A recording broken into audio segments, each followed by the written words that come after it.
Aksidenti tragjik që i mori jetën të vëllait, Tan Brama shpërthej në lot. Në një intervistë prekse, koreografi i njohur Tan Brama nuk i mbajti dot lotët në momentin kur u ndal të fliste për familjen e tij. Ai tregoi momentin e dhimbshëm kur vëllai i tij i madh, Naimi, u nda nga jeta 6 vite më parë në një aksident në një ashensor.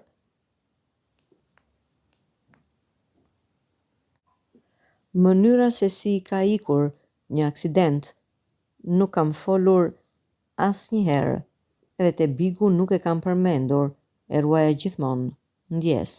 Është shumë e vështirë të flasësh. Ka qenë e vështirë sepse ai ishte shumë i dashur, punëtor, allegro, gjithmonë i qeshur. Nuk ma mori mendja që do ikte në atë lloj mënyre. Ishte e vështirë, shumë e vështirë. Unë isha në prova në mëngjes. Aty e mora lajmin. Dua të flas shumë, por është shumë e vështirë. Naimi ishte me estradën e Tiranës, bënte pantomime. Kur fillova të kërceja, ai më mbështeste, më thoshte: "Bravo, është e vështirë." Ishte viti 93. Nuk më thoshte asnjëherë jo. Kur fillova të dilja në televizion, më thoshte: "Bravo, më ka mbështetur shumë, si Çimi ashtu dhe Naimi", tha ndër të tjera Tan Brama.